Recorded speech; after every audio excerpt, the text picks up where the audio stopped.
The moment I started to build my social circle, I met a lot of people, made new contacts, and went out a lot. But then all what I was missing in the beginning was I didn't have a system. I didn't really know how to save these contacts. And then I went home, and 2 weeks went by, and I would think, okay, who did I met the last 2 weeks? I didn't really know. And everything kind of went better when I start to actually note down these contacts in a simple sheet, build a list of contacts I met every day or every weekend that I went out, and then my social circle just grew like it tremendously. Yes. And in today's episode, we want to talk about especially about how important it is to build a list while building a social circle from scratch, or if you already have one, so that you really know who are your social contacts and who are on the people you meet. And I'm again here with the GOAT of Microsoft Excel. Yes. And Google Sheets, also everything about Google lists. Sheets. But Spreadsheets. he knows about everything about Microsoft Excel, so he's exactly the right person to build a list and do it in a systematic way. When did you start to realize that you need a list with the social context, CRM, while building a social circle? Well, I never really thought about it until you told me that I had to do it. So. Oh shit! But you yes. are the GOAT of Excel, so you have a lot of lists. I do have a lot of but lists. Not for your private life. But we did it. Yeah. We like the way I built them for me was a little different than the way you build it for you. I think that I've done a lot of events now, and having those lists for events is really, really important. And if you think about it, you're being a connector. You're bringing people together. So back in the day, people had a Rolodex, or they literally kept cards and they kept them organized. But nowadays, it's so much simpler. You can literally just put someone's name into the list, and you can do this either at the moment that they give it to you. This is what I think Julian does. Or you can wait, let's say, to the end of the week. That's what I do, or to the next event, and then I just update it and put everyone new on it. But you're never going to be able to track everyone you meet if you're not collecting their names. Yeah, and you basically blind. You forget it, because if you meet a lot of people and let's assume you are drunk, or even not drunk, and the next day let's assume they're drunk. You're drunk. Yeah, okay, then they are gone anyways. Well, sometimes they remember. Sometimes, I was so drunk that night, but they remember. Yeah, but in general, it's more about, okay, like if you don't know, if you cannot even remember the people you meet, how can you build a social circle? So that's the essence of all of it, to do it in a systematic way. And why it is also so important to have it, let's say, noted if at some point you want to organize your own small social gatherings. Maybe you want to do bigger events to bring people together. So then you have a database of people that you can invite to your events, to the things you are doing. Even like simple things are going out, meeting friends. Yes. If we have like a list of friends, maybe 100 friends you want to go out with, you just hit them up in a systematic way, and then it's more easy to actually get them out, because you know who are potentially people you want to meet. And we actually do this in real life. We do this in real life. In New York. What have we done so far in New York with building a list, building a database? Sure. So when I've gone out and I've met really interesting people, I put them in my database, and I even include notes to remind me the things we talked about or where I met them. And I've now used it for our event that we're going on, or I should say that we're putting together for our event. And one of the interesting things you can do is, especially if you're collecting Instagrams, you can put them in different agents online, and it'll go through and get those follower counts. So for an event like ours, we can actually quickly get data around the people that we're bringing, and this makes it easier for sponsors as well as to bring other people, so they understand what is the nature of this event. And then I've also used it just personally for business. So when I'm working on a startup now, let's say, in the early days, but I found people online. Yeah, is it not NDA? Is it not NDA? It's not. I think it's too long to come. What is this one girl, like, you remember the model girl that talked us about the NDA? Oh yeah, about the NDAs. Victoria's Secrets. What did she say? Like afterward, it's not. She said something specifically why she's still saying things from Oh, the I NDA. think she was saying that she just didn't care. Yeah, something like That's that. it. I think that Like hypothetically. hypothetically. Like, Yeah, well, hypothetically under NDA.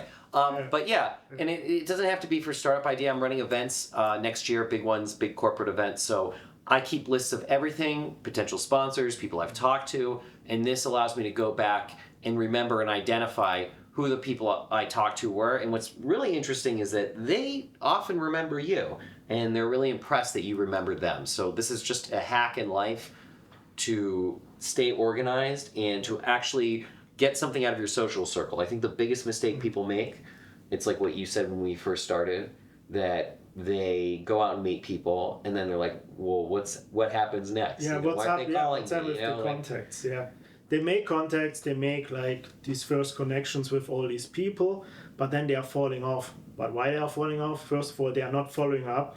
They don't have a system to put them on the list to have it like strategically. Okay, these are the people I want to probably stay connected and be in touch, get out to other things, because that's how you build friendships. You meet people over and over. Of course, you can do a lot of other things, what we talked in previous episodes. You go to places repeatedly, build up your mere exposure and build your friendships this way. But if you want to do it into an organized way and you want to be the leader in your social circle, then it's up to you to make things happen. And the list, that's basically your brain. yeah. Your brain. You just go through them and invite people out to things you want to do, and then they join your life, and you are the leader instead of going into trying to always following instead Yes. of creating. And I get it. Doing this is boring work. And, it's not like the most tantalizing thing ever. But when your list serves you and then you're able to like throw an amazing event, you will not care. And I think like it's just something you can do while watching TV. It's not something that, or whatever else you're doing. Like I said, Julian does it. He does it like in the restaurant. Yeah, he does it. Oh, yeah. No He does it like right after. So if he meets Sometimes, someone at the gym, like they walk away, he's already put it in there. I think you see less, it. yeah, You I'm talk to less like somebody, structured about that. I should be like his list is probably better than mine. But also like Julian, you're not an Excel expert. No, I'm like an Excel. Very.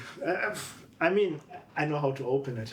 Yeah, but you still know how to paste something in and create a list. So Just like copy paste. Yeah. Yeah. You don't have to be an expert for this. My list has a lot more, fancy stuff on it, auto highlights. It'll get metrics for me, like who showed up, who didn't show up, and so I can understand my reach out rate. Yeah. But I like doing that, okay? Like, I don't even know if it helps. I just like doing I it. It think motivates helps. me. I saw it helps, and I think maybe for some people need a template. We can provide it for free. Yeah. Like a fixed template, probably from you with some. Yeah, probably. With gimmicks. some gimmicks on it. But we want to keep it simple, right? Yeah. We keep it as simple as possible. Yeah, exactly. So coming back to our mission that we have here in New York to build a social circle in 90 days is that we have a shared list. So we are working on the list together with where everybody puts his contacts on the same list, so we are sharing it.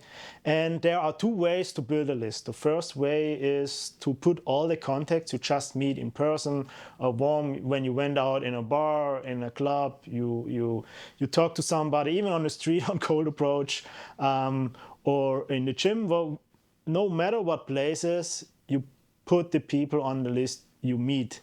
And that's the first thing. These are the warm contacts. And the second way is cold contact. So, for example, you are scrolling on Instagram, you are searching on different tags where are people hanging out. And these are basically leads or contacts that are cold. You never met in your life, people you probably want to meet at one day, you want to connect one day, and then you just do it from researching and then put them on the list. And the list that we have in New York, so I would say if we have women and men on the list, we have around 500 contacts that's exactly in the what I was list. thinking, yeah.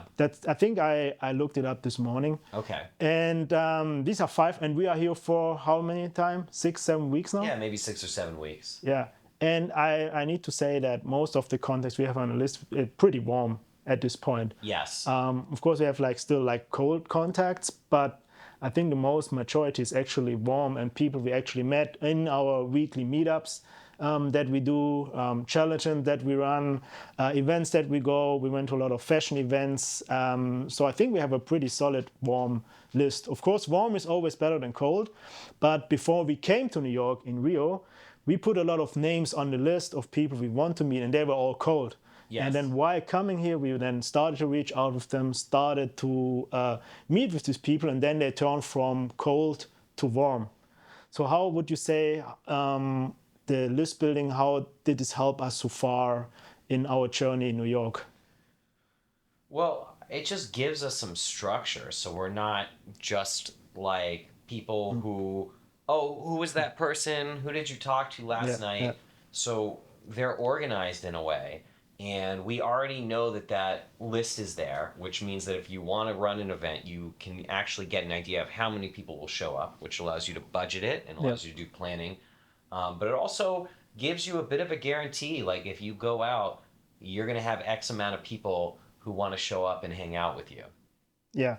And also for the event that we are planning, all the invites we are sending out to our, let's say bigger and exclusive event next month. Mm-hmm. They are all in our CRM, all on our list that from there we reach out, and we got a lot of good responses. And because we're just going down step by step the list, we're having an invite that is valuable, mm-hmm. and then it's just going in there, click, send invite, go to the next one. So it's like pretty fast instead of thinking about how many people do I know? Who are these people on my Instagram? I need to go to all my followers. I need to see who I am in touch with. But the list already, just go in, send invite, done. And that's how you can quickly organize an event. And it doesn't have to be manual forever. So if you move people over to Luma, let's say. So you run an event, your first few, you do static outreach, and then they get on Luma. Yeah. And Luma takes care of a lot of that for you. And then Luma can also collect new people that you can put on your list. So being able to do this actually allows you to automate it. Yeah. But I do recommend, let's say from the first time you meet someone, if you want them to come to your event, you should do outreach over DM. It's just more personal. And, when I was running these events in Lisbon, people were saying, well, is there a meetup? Can I join this thing? And I always said no, because, it's just me sending out invites. And that gave it a very curated, intimate, special invite feeling. Yeah. It's also very personal. Yeah. Yeah. I mean, of course, if you do it in a more professional way, make a Luma page, that's always, I think, good. But, I mean, if you do it even more private, let's say there's someone that wants to organize a small dinner with 3 or 4 friends or people you want to meet, then it just sends out the invites, the messages on Instagram, gets the confirmation, and then he has the dinner. It's very easy. But I do want to contrast this with Instagram groups, WhatsApp groups, Meetup, Telegram, all these other things. Why should you use Instagram and Google Sheets over those things? And I think for me, the answer is that intimacy. You're actually reaching out as a friend and you get to curate it. The other thing is these groups get out of control and you can't control them. So if people are negative in the group, you're going to have to remove them, They can easily insult, if you do a large group message, they can easily insult it and turn people against you for whatever reason. And on top of that, they just, you are one step removed. So they all can talk about it themselves, but they're not going to come to you necessarily. And I've seen this, there's a WhatsApp group I'm part of here and people are arguing. On drama. Yeah, right. This drama WhatsApp group. You actually control the drama by not making these big groups. Some people will complain and, I still think that there's value in saying, I like to invite people the old fashioned way. Yeah. And of course, if you do the invites on Instagram, they immediately can see your profile. Yes. And your profile does also a lot of converting for you. If you have let's assume you have a presentable, cool Instagram profile, then people just click on it, especially if the invite is cold. They will want to check, okay, like who is this guy actually inviting me? Is this a cool guy? Is this someone, maybe he has done some events in the past, has some proof. These are all things then people also take into account when they respond to your message or your invite. So Instagram is another thing what we discussed in previous episode. So you can check this out. But that's then the combination of then having the CRM and then actually then reaching out to these people and then making things happen. And one big thing also by list building is then doing the right research. When you do research on Instagram, what do you do? How do you meet, or let's say, how do you find these people on Instagram you want to connect with? So there's a few ways to do it. The first way I do it when I go to a new city is first I make a list. This is my first spreadsheet of all the places that I should go. Yeah. And this is a mix of ChatGPT, Google, and Instagram. And then I go to those places and I look at the pictures on Instagram to ensure that it looks like a place I want to go. Yep. It's not just like like I can go to a dive bar anywhere. So look, some dive bars I want to go to, but you know what I mean? Like, yeah, I'm looking, for us, we're looking for like rooftops, things like that. So we want to know what to expect.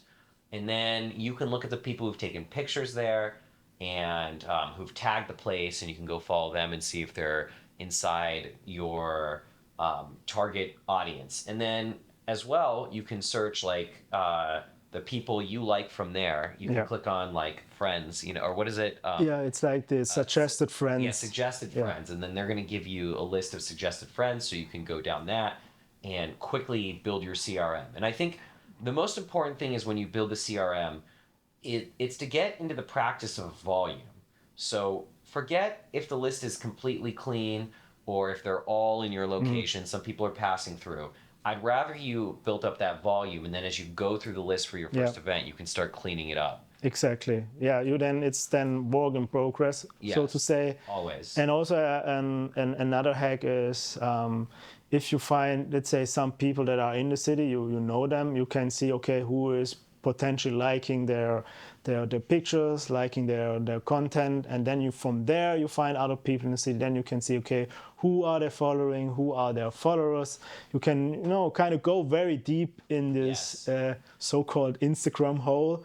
So the deeper you go, the more contacts you will gain, and the more routine you will develop, and then it's just quick. You can probably at some point in 5 minutes you get, 10, 20 people on the list. Yes. Right? And then you can imagine, okay, you do this every day, like consistently, and then in a matter of 10, 20 days, you already have like 400 or 500 people, like, which are cold. And if you then have the right offer, the right things to invite the people out to, then they come out and then you connect. And that's very easy to build these relationships. And you can do this across other platforms as well. So you can do this on LinkedIn. I do this on LinkedIn. You can actually like filter down in your search by location, so you can see who's in your city, and you can filter down by jobs or by roles, so you can identify your target customers. So when you come to a new city, you can also set up lunches and things like that. But of course, you may say, well, why ever move it off like Instagram or LinkedIn if you already have this? But it's so much easier once you have your targets to figure out who among them is going to be valuable. And so I do this with LinkedIn as well. And one other thing I want to mention is in Instagram, like I do a lot of this from my computer versus my phone. I think you probably do more from your phone. Yeah, I would say probably 80-90% from the phone. It's just a routine. I think depends what's more convenient for you. Well, what I do is I'll open up the person, like I'll either LinkedIn or Instagram. So on Instagram, you click on the suggested friends, and then you hold control, and then you click open everyone. And then there's a button. I have this add-in that will take all those URLs and put it into like a list, and then I just paste those into Google Sheets. Oh, you need to show me that. I tried to, and you said... Yeah, that was like too modern for me. Yeah, you were like... I'm more the old school kind of guy. Exactly. But probably I should try. And then I showed him. these people that, like the... I wouldn't say old people. as an old school guy, Yeah. I'm one of the typical guys to say, okay, we have done this over and over like 10 years ago. Yeah. We keep doing this the next 20 years. It's true. And But you are right. yes. Like I think your method, it's definitely worth trying out. Well, the big thing is it works for me. So, like, Yeah. if it doesn't work for you, don't do it. I like doing it. I find it really useful, and you can do a very similar thing in LinkedIn on the search. When you get the search box, there are different Chrome add-ins that will just download every link and put them up there, and then there's another one that will scoop all the URLs. So Next level shit. yeah, next level shit. This is what I do, and yet Julian still has more in the list than I do. Yeah, but maybe because I'm probably, I don't know, maybe it's consistency, whatever. Yeah. But let's think like broader, because we are part of different Skool communities. So I didn't just add people via LinkedIn or Instagram. I also use Skool. Yeah. I use other platforms. I prefer getting Instagrams or LinkedIn's. I think that these are the best URLs to capture people and what they're doing these days. Yeah, 100%. And also small thing, especially because I do it mostly on Instagram. I have also a small guide where I go exactly over how you can find these contacts on Instagram by researching. So reach out to me if you want the guide, and I send it over. The best way to reach out to me is on Instagram, and then you get the guide to do the right research on Instagram. And I also think in order to in order to go back what we are doing now here in New York, how many invites did you send out to our event next month, beginning of November? I mean, I'd have to look at the exact number, but at least 100. Yeah. Maybe more, maybe 200, somewhere. I think as I'm thinking about it, 100 from the main list. I also added some of my own. It doesn't take. Yeah, it doesn't take too many, I think, to make this event, because it's not a big event. Yeah. It's more an exclusive event, but we are shooting high, so Yes. we are, let's say, inviting like the top of the top people we want to connect with, and at some point, to get these top caliber of people out, especially if we talk about models, influencers, business owners, which are busy people, then at some point you probably need to increase the volume in order that something come back. But I think I have the feeling like the response rate of the event that we are doing with the very special exclusive dinner is like an invite that it's very valuable, and then people are just more likely to respond instead of, you're inviting them for coffee to McDonald's. That's right. So this is why Instagram is probably the best tool for this, because on Instagram you can link directly to a restaurant. That restaurant has already put together an amazing reel that shows it off. So you can show it off, and then you can put your invite. This contrasts with things like WhatsApp, it's harder, and LinkedIn as well. I've done invites on LinkedIn, but again, it's just a little harder to be all in the same place. And one other thing Instagram does that's great, and this only really works for cold, but Instagram has the unsend feature. So if you're messaging someone who's really busy, and maybe what you sent was lost in all the other messages they got. So it's very easy to look at something that they didn't see and think, oh, they ignored me. But this allows you to actually resend it closer to the event. And if they piques their interest closer to the event, which often it does, we know people buy things, like the most sales come in the last 48 hours. So I'm assuming people are going to actually ask about this event in the last 48 hours, like they did with my art show in Lisbon, and we were full up. The last, it's like Amazon Prime Day. Yeah, right, exactly. It is. That scarcity works in your favor. So if you want to stay organized in that heat of scarcity, you will need some way to do that via lists. And one final thought, because I know I'm thinking around here, but when you do this on Instagram and on any service, you're going to have tons of messages. So when they respond to you, it could also be lost. So before you judge them, just remember that. Exactly.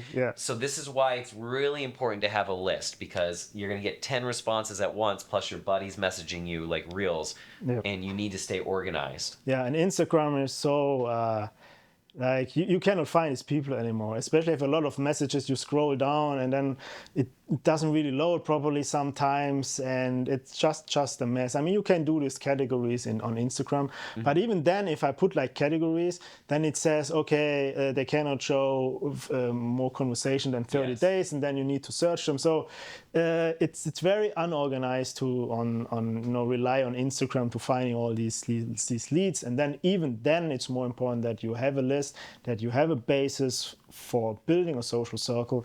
And in order to come back to the beginning, without a list, without a database, you cannot build a sustainable social circle. That's my opinion. Yes, I'm with you. All right. In case, any final thoughts? Yes, it's worth reiterating here. No WhatsApp groups, no Telegram groups. You're not selling crypto, okay? Yeah. No Instagram groups. Stay away from Meetup, Eventbrite. These things, at least for what we're doing, Exactly. to build like an exclusive dinner that's invite only. I think we may end up using Luma or Posh in the end, just to have a front end so that people can see it.